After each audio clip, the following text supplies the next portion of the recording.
Hello friends, welcome to my channel Mansi lifestyle 123। तो friends, आप सभी को टीचर्स डे की हार्दिक शुभकामनाएं।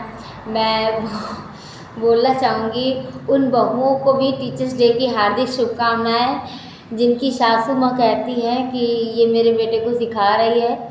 उन और जिनको वो रिश्तेदार लोग भी बोलते हैं कि ये बहू सिखा रही है, उन बहुओं को टीचर्स डे की हार्दिक शुभकामनाएं। उन दोस्तों को भी टीचर्स डे की हार्दिक शुभकामनाएं जो अपने दोस्तों को अतरंगी चीज़ें सिखाते हैं, जो अपने दोस्तों को नशा पत्ती करना सिखाते हैं और अच्छी आदतें जो सिखाते हैं, उनके लिए भी टीचर्स डे की हार्दिक शुभकामनाएं। और जो गंदी आदतें सिखा देते हैं, उन दोस्तों को भी टीचर्स डे की हार्दिक शुभकामनाएं। और मैं मैं सबसे पहले तो अपनी और आप सभी के माता की को टीचर्स डे की हार्दिक शुभकामनाएं वो कहना चाहूँगी, क्योंकि एक माँ जो होती है माँ जो होती है वो आपके जीवन की सबसे पहली गुरु होती है। सबसे बड़ी शिक्षक एक माँ होती है, सबसे पहले वही सिखाती है आपको। आप तो स्कूल जब थोड़ा बड़े होते हो, 4 साल 5 साल के होते हो, तब आप स्कूल जाते हो, लेकिन एक माँ जो होती है वो आपको जब बच्चा छोटा होता है, छोटे बच्चा जब गोदी में होता है, तभी से माँ उसको सिखाती है सुसु करना, पॉटी करना, खेलना, चलना। हाँ, हर चीज़ सिखाती है माँ अपने बच्चों को, हर तरीके से वो सिखाती है। पढ़ना लिखने के लिए भी बच्चों को प्रेरित करती है, अच्छी आदतें सिखाती है। टीचर लोग तो स्कूल में पढ़ा के किनारे हो जाते हैं आजकल। पहले हम लोग के ज़माने के जो टीचर्स थे वो जिम्मेदारी के साथ पढ़ाते थे। हम लोग स्कूल जाते थे तो जैसे कोई भी चैप्टर पढ़ाया जाता था तो इसका हम लोगों को रीडिंग लगवाया जाता था। रीडिंग लगवाने के बाद मैम लोग इमला बोलती थी। इमला मतलब इंग्लिश में उसको हम लोग डिक्टेशन बोलते हैं, तो डिक्टेशन बोलती थी, राइटिंग लिखने के लिए देती थी। उसके बाद हम लोग को क्वेश्चन आंसर लिखवाया जाता था। और अब के में जो मेरे बच्चे जो जाते हैं स्कूल, तो मैं देखती हूँ टीचर लोग क्या करती हैं, एक लेसन को पढ़ा के रीडिंग लगा के एक ही दिन में क्वेश्चन आंसर लगवा के मतलब फिनिश, काम ख़त्म। उनको बस सिलेबस पूरा करना है। उनको इस चीज़ से कोई मतलब नहीं है कि बच्चे पढ़ रहे हैं या नहीं पढ़ रहे हैं, बच्चों को समझ में आ रहा है या नहीं समझ में आ रहा है, बच्चे कर पा रहे हैं या नहीं कर पा रहे हैं। इन सब चीज़ों से कोई लेना देना नहीं है। आजकल के जो टीचर्स हैं उनको सिर्फ यही करना है, कोर्स पूरा होने से मतलब है, सिलेबस उनको पूरा करना है। इतने टाइम में ये इतना सिलेबस पूरा होना चाहिए, इतना चैप्टर हमको फिनिश करना है। उनका जो टारगेट है, उनको अपना टारगेट पूरा करना है। उनको बच्चों की पढ़ाई लिखाई से कोई लेना देना नहीं है। उनको अपना सिलेबस पूरा करना है, अपनी ड्यूटी करनी है और सैलरी लेना है, बस उनको इतने से ही मतलब है। हम लोग के टाइम में जो टीचर्स थे जिम्मेदारी के साथ पढ़ाते थे, हम लोगों को अच्छी चीज़ें सिखाते थे, मारते भी थे, डांटते भी थे। बहुत हम लोगों ने स्कूल में मार खाया है, बहुत मतलब जब आप पढ़ते नहीं हैं तो मारी खाएंगे ना, तो छोटे बच्चे लेकिन आज के ज़माने के जो टीचर्स हैं, अच्छा कुछ पेरेंट्स की भी गलती है इसमें कि टीचर्स लोग स्कूल में अगर मारते हैं, डांटते हैं आपके बच्चों को, तो आपके अच्छे के लिए मारते हैं, आपके बच्चे के हित में वो मारते हैं या डांटते हैं कुछ भी, तो उसके लिए ऑब्जेक्शन नहीं करना चाहिए। अगर आपका बच्चा नहीं पढ़ रहा है तो मारेंगे डांटेंगे तभी तो वो पढ़ेगा। अगर आप भी प्रेम से बात करेंगे, टीचर भी प्रेम से बात करेंगे, तो कभी कभी बच्चे दुलार में बिगड़ भी जाते हैं, नहीं पढ़ते हैं, उनका मन नहीं लगता है पढ़ने में। लेकिन कभी कभी स्ट्रिक्ट होना पड़ता है कि ताकि बच्चे पढ़ें।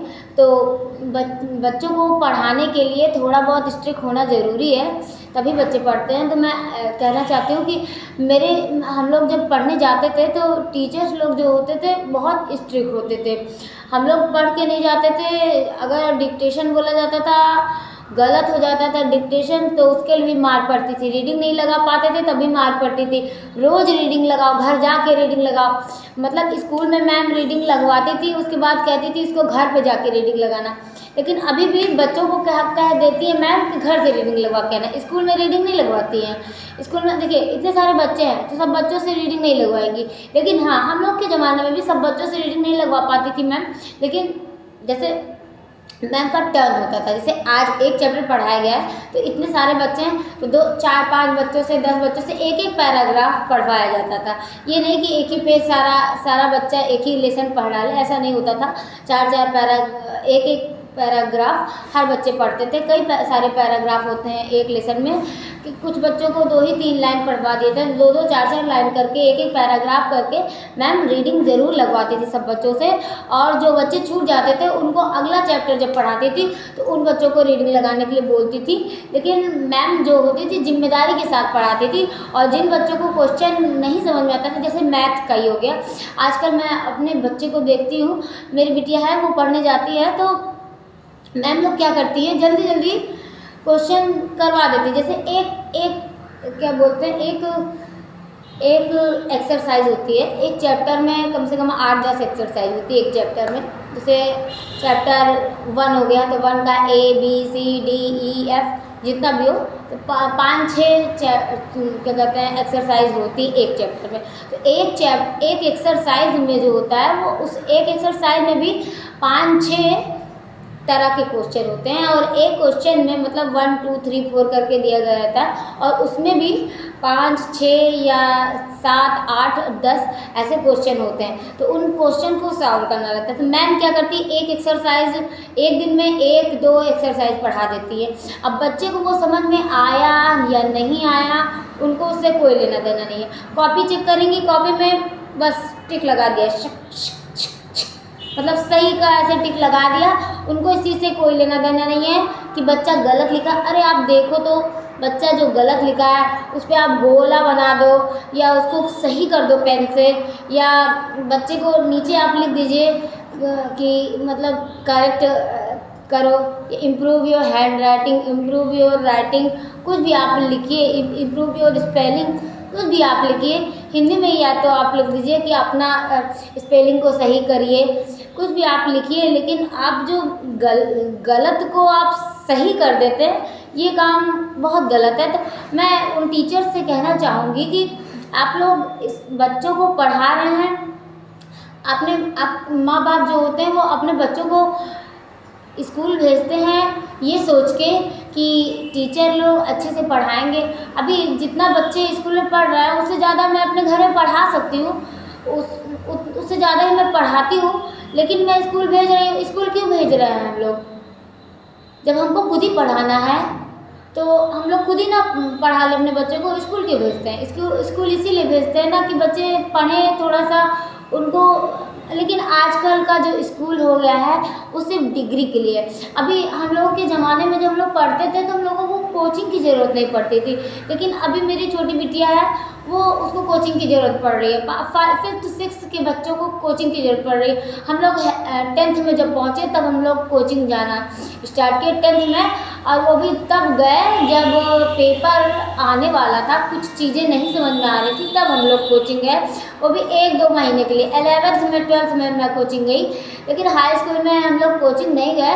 इतना अच्छी पढ़ाई होती थी स्कूल की, मतलब जो चीज़ नहीं समझ में आता था टीचर लोग कहते थे कि बेटा पूछ लिया करो, जो चीज़ ना समझ में आए आके हमसे पूछो। मतलब अलग से टीचर लोग समझा देते थे। हम लोग जैसे हम लोगों का पीरियड नहीं रहता था पढ़ने का, लेकिन तब भी टीचर्स के पास हम लोग जब टीचर खाली रहते थे तो हम लोग जाके पूछते थे और टीचर अच्छे से बताते भी थे। और आज के टीचर जब बच्चे पूछते हैं तो वो गुस्सा होने लगते हैं कि पढ़ाया तो था, बताया तो था, तो आपको समझ में क्यों नहीं आया? अच्छा, हर बच्चा एक जैसा नहीं होता है। कुछ बच्चों का दिमाग बहुत तेज़ रहता है, एक ही बार में उनको समझ में आ जाता है। कुछ बच्चे होते हैं उनको 10 बार बताओ तब भी नहीं समझ में आता। कुछ बच्चे होते हैं एक बार नहीं समझ में आता, उनको 1 2 बार बता दीजिए तो उनको समझ में आ जाता है। जितने बच्चे होते हैं कई तरीके के होते हैं, लेकिन उनको डील करना पड़ता है। माँ बाप भी डील करें, साथ में टीचर लोग भी डील करें, तब जाके बच्चा समझ पाता है। लेकिन अभी मैं देखती हूँ मेरी बिटिया है वो स्कूल में मैम पढ़ा देती हैं और पढ़ा के किनारे हो हो जाती है, इतना जल्दी जल्दी ब्लैक बोर्ड पे लिखेंगे खचाखच कि बच्चे उतार नहीं पाते जल्दी जल्दी। कुछ बच्चे देखिए, कुछ बच्चे होते हैं बहुत फटाफट लिख लेते हैं, कुछ बच्चे होते हैं बहुत स्लो लिखते हैं। तो आप 2 मिनट का टाइम दीजिए, और जो बच्चे नहीं लिख पा रहे हैं उनको आप बाद में थोड़ा सा समझा दीजिए, या आप कॉपी देखिए, तो अगर इनकरेक्ट है तो आप उसको बच्चे से कहिए कि लिखे। और अगर बच्चा नहीं लिख रहा है तो आप डायरी में नोट करके पेरेंट्स से बोलिए कि उसको पेरेंट्स जाने तो कि बच्चा लिख ही नहीं रहा है, बच्चा नहीं लिख रहा है। अब मैं देखती हूँ मेरी बिटिया का क्या कहते हैं छूट जाता है जब रिवीजन क्या बोलते हैं एक्सरसाइज कोई भी मैथ का, तो मुझे उसे समझाना पड़ता है, मुझे उसे पढ़ाना पड़ता है। अभी मैंने 1-2 चैप्टर मैंने ध्यान नहीं दिया, 1-2 महीने मेरी तबीयत थोड़ा कम सही रहती थी और काम भी ज़्यादा रहते थे, तो मैंने ध्यान नहीं दिया, तो इतना ज़्यादा उसका बच गया था मैथ में। क्योंकि टीचर लोग पढ़ा के किनारे हो जाते हैं, उनको बच्चे को समझ में आए या ना आए उससे कोई मतलब नहीं रहता है। तो मैंने उसको पढ़ाया समझाया, तब जाके उसको बेचारी को समझ में आया। लेकिन अभी पेपर होने वाला है, बहुत ज़्यादा स्ट्रेस हो जाता है, बच्चों को समझाना पड़ता है, पढ़ाना पड़ता है, दिमाग का दही हो जाता है, रात में जगना पड़ता है देर तक और सुबह जल्दी उठना भी पड़ता है। बच्चे को पढ़ाने के लिए खुद भी जगना पड़ता है, खुद भी उठना पड़ता है, ताकि बच्चे अच्छे से पढ़ लें। तो वीडियो थोड़ा लंबा हो जा रहा है, तो फ्रेंड्स अभी इसी के साथ मैं आप लोगों से विदा लेना चाहूँगी। आप सभी को टीचर्स डे की हार्दिक शुभकामनाएं। जय श्री राधे, जय श्री कृष्णा, हर हर महादेव। अभी बोलने के लिए, बातें करने के लिए बहुत कुछ था, लेकिन अब वीडियो काफ़ी लंबा हो रहा है और आप लोग भी इरिटेट होंगे, मेरा ज़्यादा लंबा वीडियो हो जाएगा। तो इसी के साथ फ्रेंड्स मैं आप सभी से विदा लेना चाहूँगी। जय श्री कृष्णा, जय श्री राधे, हर हर महादेव। मिलते हैं नेक्स्ट वीडियो में। Till then take care, bye bye.